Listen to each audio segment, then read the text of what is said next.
I know. Well, today we're going to be talking about not really New Year's resolutions, because honestly that's too limiting for us. So we're going to be talking more about intuition and our intentions that come from our heart, and getting in touch with an inner vision for my life, for our lives, that will lead us in the direction and guide us to take the steps that we need to take in life to achieve what our heart desires. Right? It's different than goal achievement. You know, we kind of have this idea of somebody who is a goal achiever, you know, and they sort of steady their nerves and they plow right on ahead regardless of the odds, knocking people off, you know, every way. You know, not that kind of, now that kind of person can, of course, achieve their goals, but of course they end up tense, stressed, and, you know, sick sometimes. What? No friends. No friends. They've knocked them all out of the way. Unhappy, right? So there's a more effective, more empowering way to work with the forces of nature and come from our heart that will guide us into the path of something that makes our heart sing. That is living our bliss, following our bliss, right? And I'm glad that I can speak here. I used to speak professionally before the children were born. Well, it was before the children were born, BC. And this was my topic, inspired intention. And I would speak to groups, women's groups and businesses, and I always had to couch my phrasing in terms of, you know, business speak. And I would say optimism and positive thinking. Here I can say God. It's great.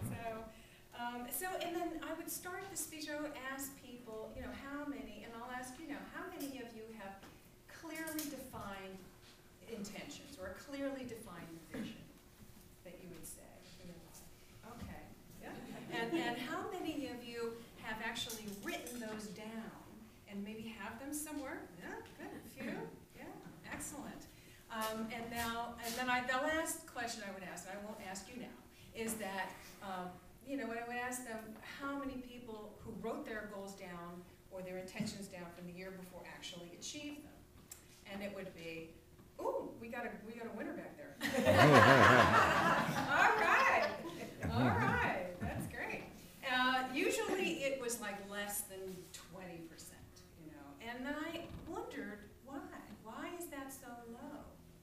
And I thought about my own process, and I thought about other people's processes, and, you know, the whole process of first getting a vision for our life and doing the work, meditating on it and affirming it, and then following divine guidance and going out and taking the action steps necessary to achieve it. It's not easy. You know, sometimes it can be difficult, and I found that there were generally 5 things, one of 5 areas that people would kind of get stuck. So we'll talk about those 5 areas briefly today, and we'll work through them. Sound good? Yes. Okay, good. Because what I believe is that if you've tolerated a life that's less than completely fulfilling and completely joyous and completely love-filled and completely successful, then I believe it's because we've just forgotten that we can have and we do deserve more out of life. We can have and we do deserve more out of life, and we just forget. So this is really a process of remembrance, like a method for remembering that we can have and we do deserve it. So the area number 1 that stops people, that sometimes they don't even get off the ground, is that our vision is not specific enough. Our vision is not clear. Okay, so for example, I could say, well, I want to be rich and successful and loved and vibrantly healthy. Well, we all do, right? We all do. But what does it mean for you? What does being rich mean for you? You know, how much money? Where would you like it to come from? How would you spend it? How would you enjoy it? Success means different things to different people. What does it mean for you? you know, relationships or being loved and adored by one specific person or by, you know, a group of individuals. So getting specific. I heard a joke, somebody called into Card Talk Radio. I was listening to Card Talk Radio. And this woman called and she said, when you're looking for Mr. Right, just make sure his first name isn't Always. Did you?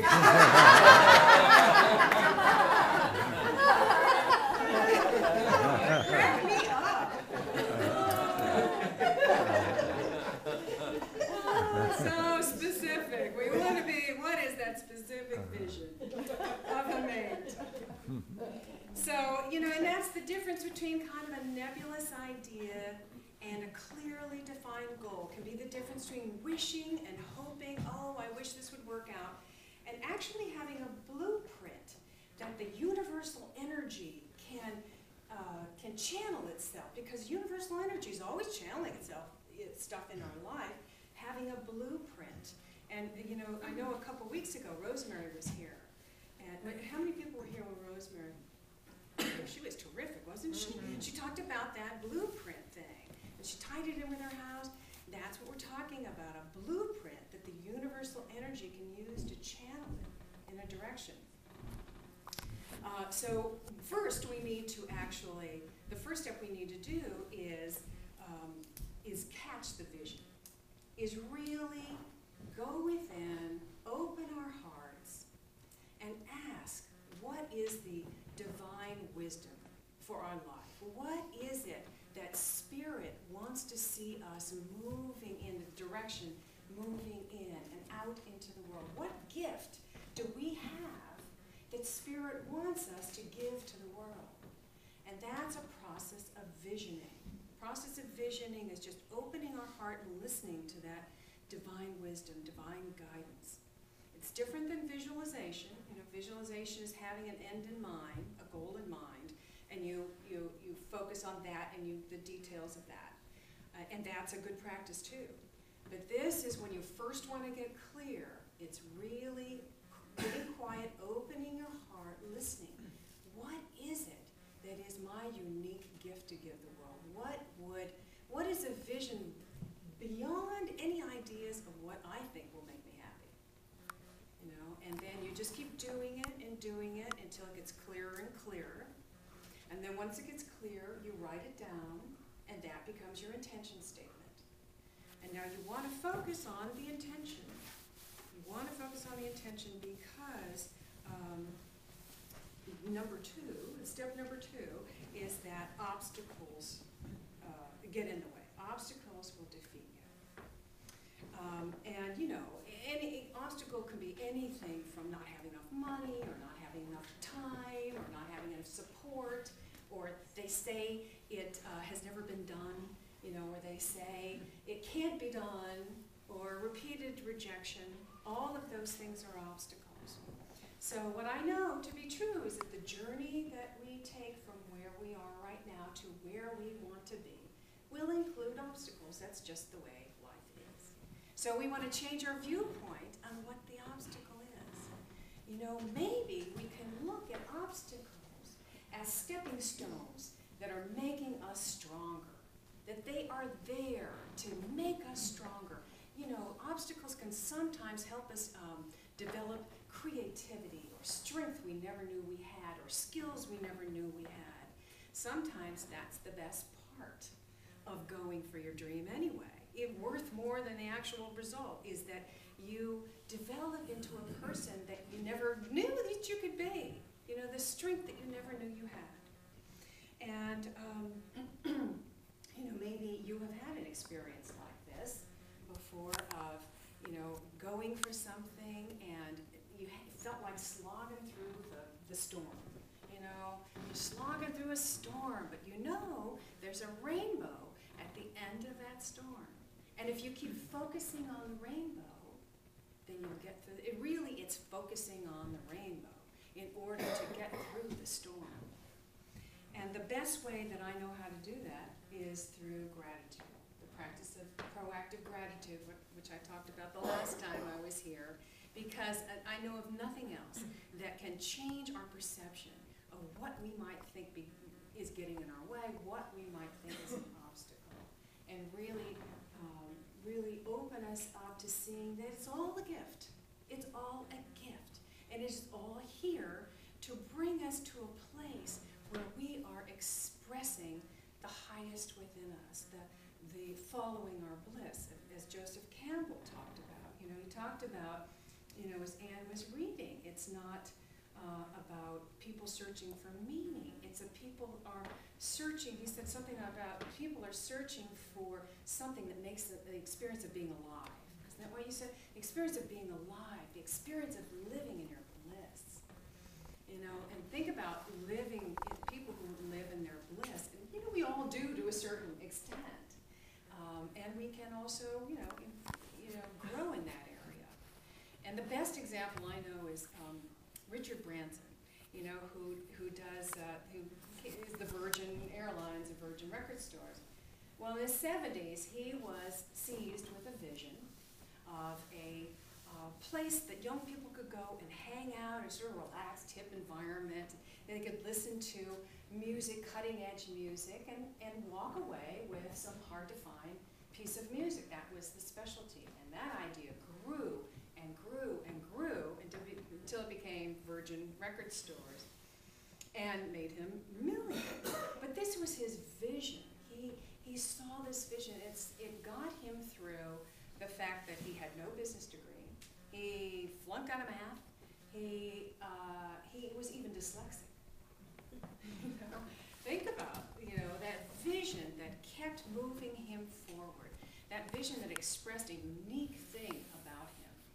And then in the 80s, he had another vision of having a transatlantic airline that would cater to the comfort of the customer, excuse me, the customers. And, you know, in a kind of his signature relaxed hip environment. It wasn't done at the time. You know, he had the stuffy British Airlines, and everybody thought he was crazy. You know, he had no experience in aviation. He was not a pilot. It was way out of his experience realm. People thought he was crazy. His business partners deserted him. The banks that were happy to lend him money before closed their doors on him. So he really went through tremendous obstacles to manifest this vision that he had in his mind. But it was so strong, and it was really expressing the essence of who he was that got him through. And I think when we do this, the gift that we bring is a gift to others. Think about, you know, the people that he served. It was a gift to them. And when we're following our vision, following our bliss, what we do is a gift to others. So we want to focus on that vision. It'll carry us over the obstacles. Okay, and then the third place that people get stuck sometimes is just simply undeveloped abilities. You know, say, for instance, say you wanted to start a client-based business, but you're not really good at networking. And you just stops you right there. Well, you know, I'm not really good at networking, so I'm not going to do it. But, you know, it's a technicality. Hi, guys. A technicality that you don't have the ability, because you can always develop new abilities. You can always, there's classes on how to network. There are classes on how to manage your money. I remember my husband took a course in money management a long time ago. Before we even had it, we had no money. And I thought, why is he taking the money? What money does he need to manage? But you know what? It served us well, let me tell you, because when the prosperity started flowing, it flowed in, you know, I mean, he knew how to do it. And, you know, do you need to increase your, the abundance, the financial thing? Well, good news, the 4T Prosperity Program is starting soon. That's a great place to learn that skill. You know, some people need to learn to have a website. There are classes to learn how to do your own website, whatever it is. And what you want to do is to, again, turn within and ask your inner guidance, you know, where do I need to grow? Where do I need to develop my skills, my abilities, so that I may be the person that can give that gift? person that has that unique gift and can manifest that vision, that divine vision in the world. So number 4, the 4th place that people get stuck, is negative self-assessments. And this is not conscious, it's below the level of the conscious mind, but it works to sort of, it feeds how we show up in the world, sometimes sabotaging our efforts. So if you've ever caught yourself saying anything like, oh, I could never do that, or that fabulous, wonderful life is meant for special people, or the celebrities or something. Bye. Celebrities are special people, and I'm not special. I'm just, an ordinary person. Or if you've ever thought, I should just be content with where I am right now because I don't want to set myself up for disappointment. I heard this, my mother said this a lot. I'm worried it's setting himself up for disappointment. Don't set yourself up for disappointment. I'm still working through that. So whatever it is, we need to, is that maybe an area I need to love myself more? And I love the song that Sotar was doing in the meditation, is that experience of knowing that I love you and feeling that love. Because, they say that people who become, fully actualized are the people that grow up in an unconditionally loving environment. How many people here grew up in an unconditionally loving environment? Nobody, I mean, I know that my mom loved me tremendously, but I also know that she, responded to me more positively when I was following the path that she approved of. Right? I know. So we then just need to give it to ourselves and open up to that divine place that's loving us, loving ourselves a little more every day, and forgiving ourselves.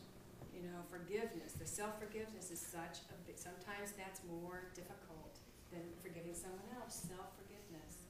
We need to remember, we human beings are always, we are on a path of growth, and growth by its very nature involves making mistakes. So we just have to forgive ourselves. I have done whatever I could, the best I possibly could, given the consciousness I had at the time. And that's what we say to ourselves. We couldn't have done anything else, right? We always do the best we can, given the consciousness we had at the time. So we want to give ourselves a break, love ourselves, forgive ourselves, and bless the path that we're on. When I was in practitioner training at Agape, there was a point where I was kind of making excuses for myself. And I said, I'm a work in progress. And my teacher looked me in the eyes and said, Victoria, you are not a work in progress. You are a masterpiece unfolding.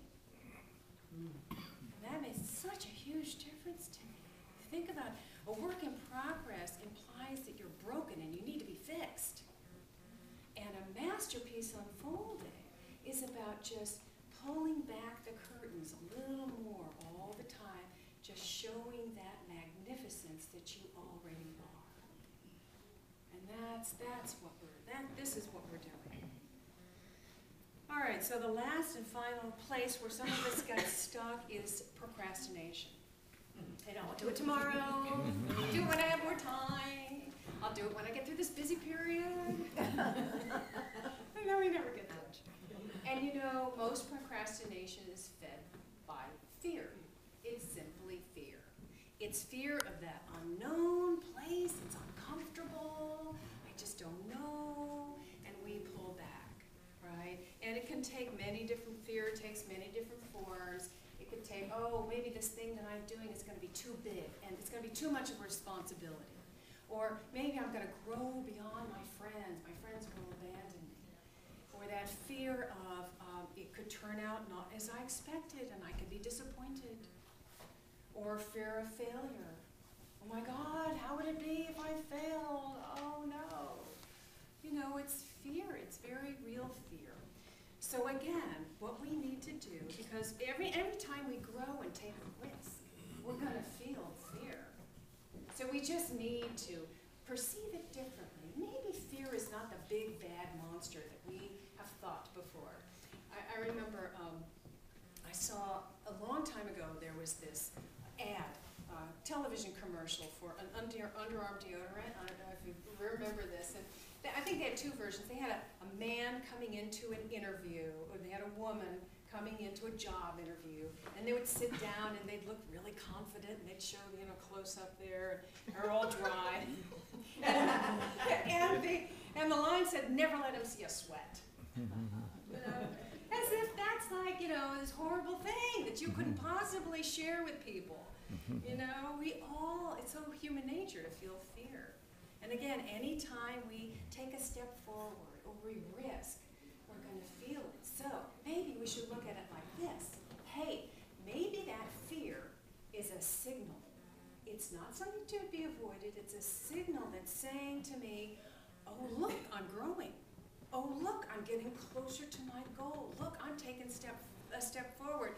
I am breaking free of the chains that bound me into this limited vision of what I thought I was. I am breaking free. The fear is, no, it's a signal. It's okay. I'm taking us in. The more we do it, the easier it gets, the more comfortable it gets, and the more confident we get. And it's taking one step at a time, one little step at a time, and acknowledging ourselves along the way. Every time you feel the fear and do it anyway, you know, acknowledge yourself. Look what I did. Pat yourself on the back. I did it. It's okay. You know, one step at a time. It is building, you know, great things one brick at a time. As Goethe tells us, whatever you can dream, you can do. Whatever you can do or dream, you can. Boldness has genius, power, and magic. So begin it, and you'll begin to see that fear isn't the big bad enemy. It's just a signal that you're growing. Begin it, and you'll see that the obstacles are simply stepping stones, making you stronger. Begin it, and you'll begin to develop qualities and abilities that you never knew you had. Begin it, and you'll begin to build the life of your dreams. And you'll begin to follow your bliss.